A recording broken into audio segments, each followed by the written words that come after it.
So when we try to access Gmail, you'll be typing gmail.com and it uses DNS and loads a web page. You will give username and password, okay, and you will enter into your Gmail account. Then whenever you want to compose email, you will click on compose. It will load a particular kind of form or web page. You will give to address, subject, and you are going to mention your information. That's what happens, right? But here we are trying to understand what happens at the backside. Okay, within the computer or within the internet, what's going to happen when we are trying to send an email or when we are trying to receive a mail. So we look at architecture. We have different agents over here like user agent, message transfer agent, message access agent, web-based mails. Okay, these are some of the things we will be looking over here. So we have different scenarios. Total 4 scenarios we have. Okay, these 4 scenarios, like step by step, we will consider. Like in first scenario, what happens? In second scenario, what happens? Like that, step by step, we will see. Let us consider there is a system or user space where 2 friends are directly connected to that one. Or I can say there is a email server, okay, single email server to which both Alice and Bob are connected to. Whenever Alice wants to communicate with Bob, he will say its application layer like, I want to send a mail to Bob, okay. So he gives commands and that commands are taken by user agent. This user agent is responsible for coming up with the structure for the email and the corresponding presentation. Okay, it takes care of that one and it contacts this particular system. Like the information, since it is directly connected to the server, maybe if this is the location where Bob will receive the information, you will store in that mail boxes. Okay, and from that Bob, whenever he is free, the corresponding user agent will take that particular mail and it displays to Bob. It is something like I have an apartment where I have different boxes for postcards for each of the flat. If both persons are staying in the same apartment and if they want to communicate through this postcards, they'll just keep the information in different boxes. Or for example, let us consider our college itself. We have different departments. If you have seen in admin block, admin office, you are going to have different boxes. Okay, we can consider their mailboxes. If the information, they just keep the papers in these boxes. And from our department, attender goes and collects that. Okay, so when everyone are connected with same mailboxes, then this is the process happens.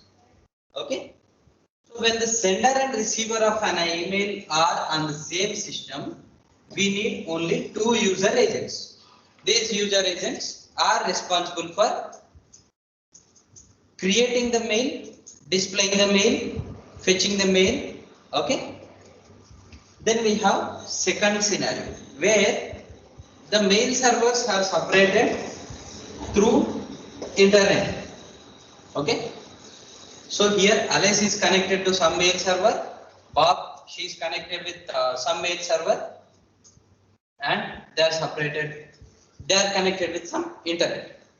In this case, your user agent is capable of creating a message and keeping inside this queue or mailbox which is there in your system, but that is not designed to send mail from this system to this system via internet.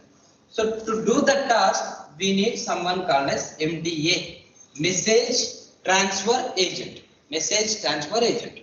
This message transfer agent, basically client, takes that message and sends to message transfer agent server. This MTA keeps that information in mailboxes of Bob. From mailboxes, user agent will access and he will be user agent will be able to display that information to Bob. Okay, this is second scenario. First scenario is the one where both are connected to same system. Second case, both are connected through an internet. Third case, okay, before that, when sender and receiver of an email are on different systems, we need two user agents and a pair of MTAs, one for client, one for server.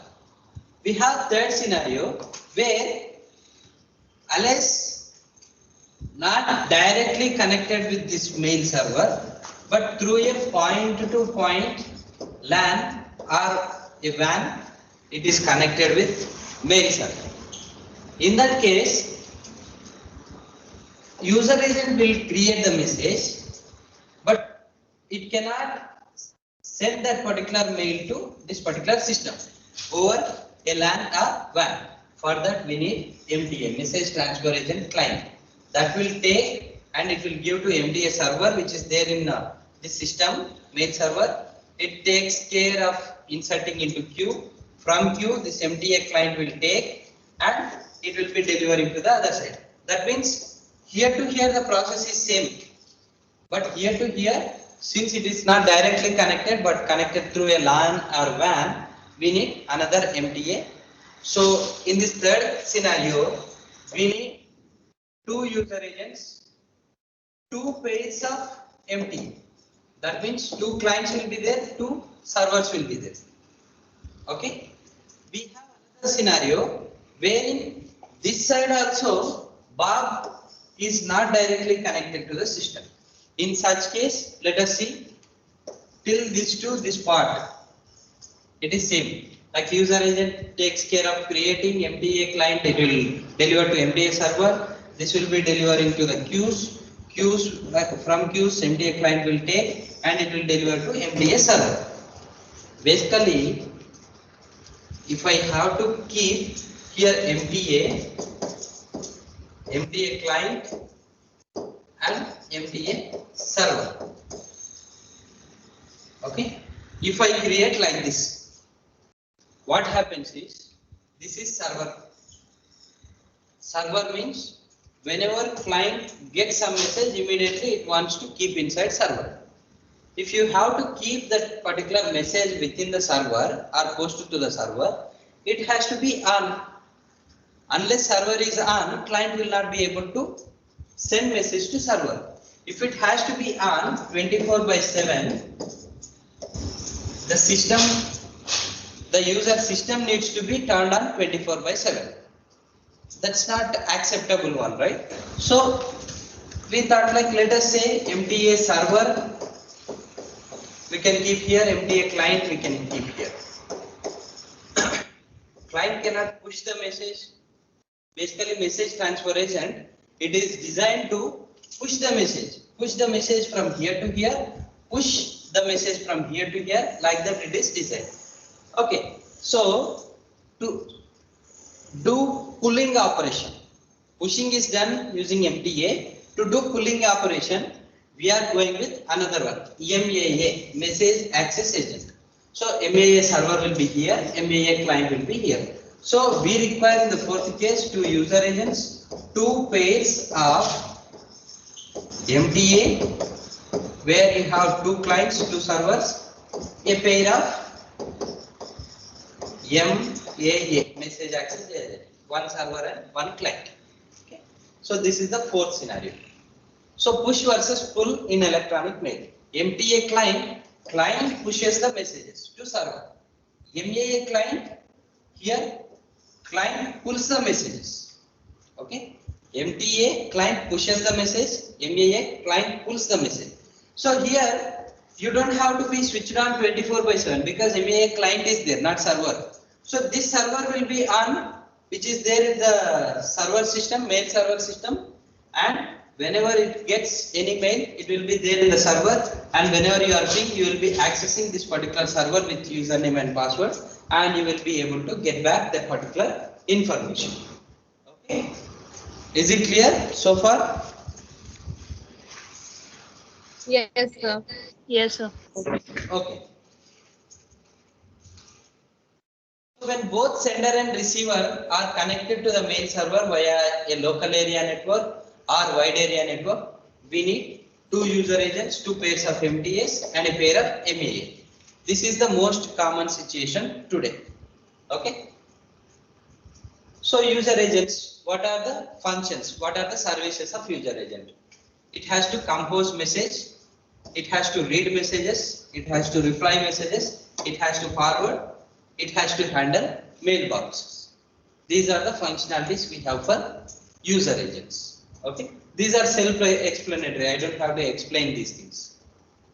Some examples of command-driven user agents are mail, Pine, ELN. Like whatever Google, Gmail, etc. you are using, they are GUI based, graphical user interface based. But we also have command-driven user agents. Okay. So some example of GUI based Edura, Outlook, Netscape, Gmail, etc. So format of an email will be like this. So this is normal your postal system, postal card. How it will be? You are going to have a cover on which you are going to mention to address, from address. Inside you are going to give again to from address, what is the subject and your message and some kind of formality you are going to have. Similarly, when I consider this electronic mail also, you are going to have envelope. Envelope is going to have from whom the mail is coming to whom the mail is going. Okay. If you see, to address, from address will be there in your email, right? So that is envelope. Okay. Then just a second. Then we have header. In header, you are going to have like this.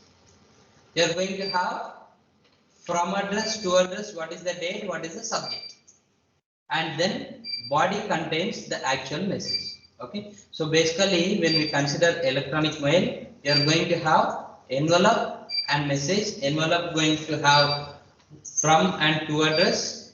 Header of the message is going to have from, to, date and subject, and body the actual matter you are going to have.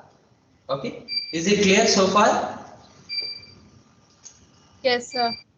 Okay. I think it's time for next class. We'll stop here.